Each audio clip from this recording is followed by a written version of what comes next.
Today's news. Aliyev starts hunger strike and demands immediate release. Stuart Levy holds press conference on his visit. Court of Appeals rejects candidate's appeal. Baku residents' attitude to 2010 parliamentary elections. Candidate's appeal rejected.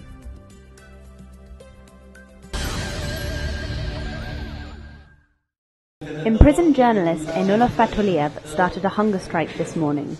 His lawyer, Elchin Sadigov, told Objective TV that Aliyev has sent an open letter to the Justice Minister, Fikret Mammadov, head of Supreme Court Ramiz Rizaviev, as well as to international human rights organizations and diplomatic representatives in Baku. The letter recalls the April 22nd ruling by the European Court of Human Rights, which upheld the lawsuit filed by Aliyev against the Azerbaijani government.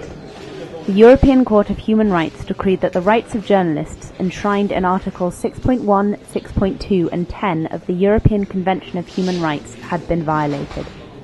The court also concluded that the government had obstructed Aliyev's freedom of expression. The court demanded his immediate release.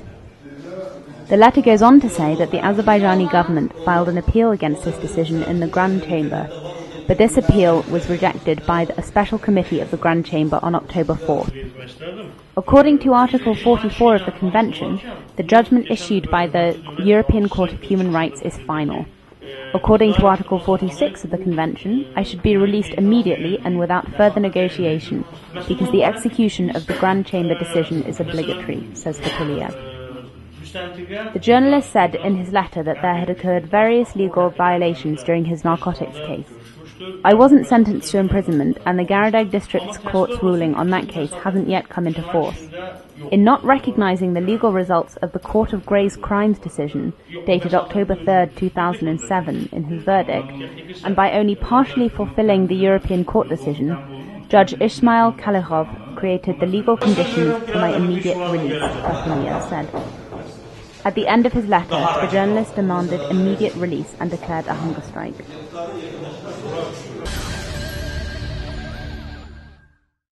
On October 19th, Stuart Levy, the U.S. Undersecretary for Terrorism and Financial Intelligence, held a press conference on the outcomes of his visit to Azerbaijan.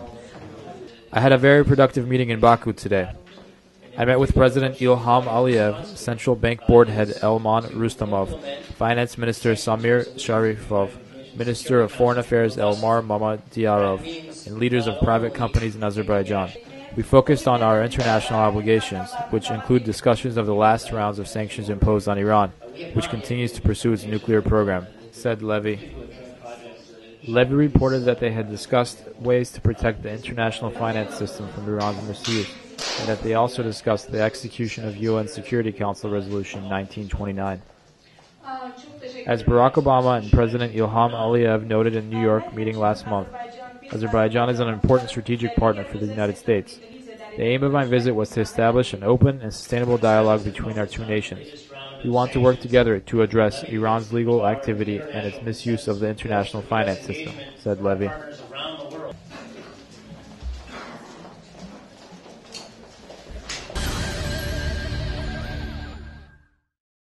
On October 18th, the Court of Appeals heard Nobateli Pelengov's appeal against the decision of the Central Election Commission, the CEC. Judge Togrul Aliyev presided over the hearing. I was nominated by the election constituency number 78 as a candidate for the Azerbaijan Popular Front Party Musavat coalition. However, without involving me at all, the Constituency Election Commission decided not to register my candidacy. I was informed of their decision extremely late on in the process. I appealed to the CEC, but they upheld the CONEC's illegal decision, said Nobateli Pelengov in his statement. Pelengov's lawyer, Hafiz Hassanov, filed two motions in the hearing. The first motion requested the court to find the records of phone calls made to Nobateli Pelengov by the executive administration from Azercell Telecom. Pelengov said that these records would show that the executive administration had put pressure on him to withdraw his candidacy. The judge denied the motion.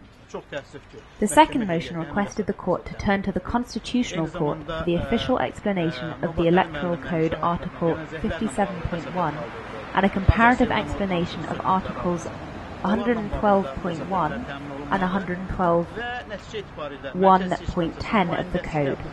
Judge Aliyev also denied this motion.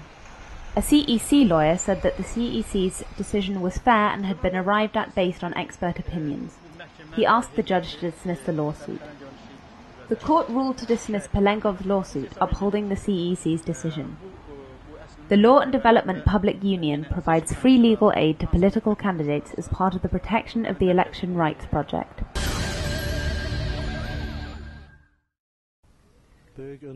Our national leader, Haydar Aliyev, said that the future belongs to the youth. The youth must be provided with all the opportunities so that they can participate in the development of the state and avoid mistakes in the future. Does one need significant experience to become a member of parliament? Yes, experience plays a big role. Education, experience, world outlook and international relations are very important. These are necessary factors to become a member of parliament.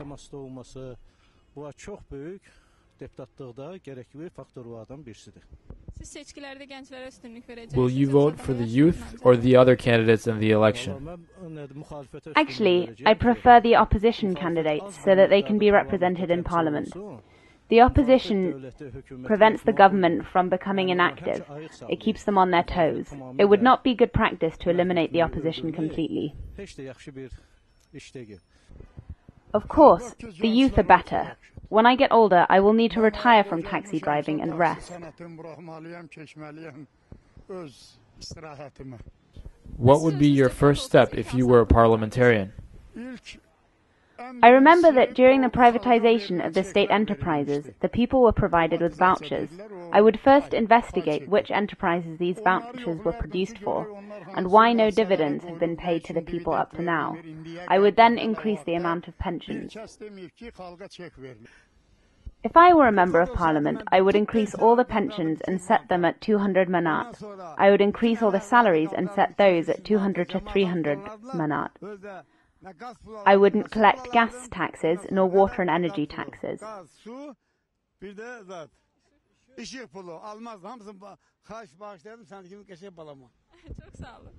As you know, there will be parliamentary elections on November 7th, and the number of youth candidates is increasing.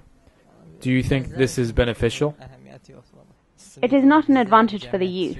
It will not be an advantage whether we have more youth, more middle-aged people, or more old people.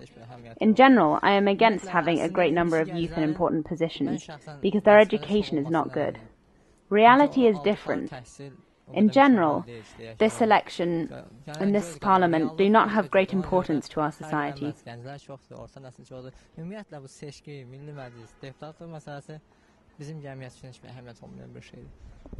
Will you vote in the elections? This year I have decided not to vote. Why? Because even if you vote for one party, the other party will be elected. It is better not to vote in such an election.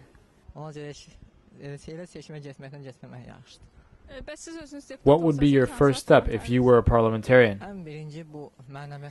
The first problem is morality. Nothing is more important than morality.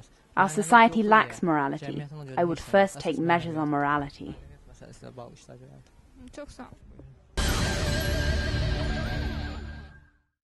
On October 18th, the Baku Appeals Court heard the appeal by political and civil rights centre journalist Perviz Hashimli against the decision issued by the Central Election Commission on October 12th.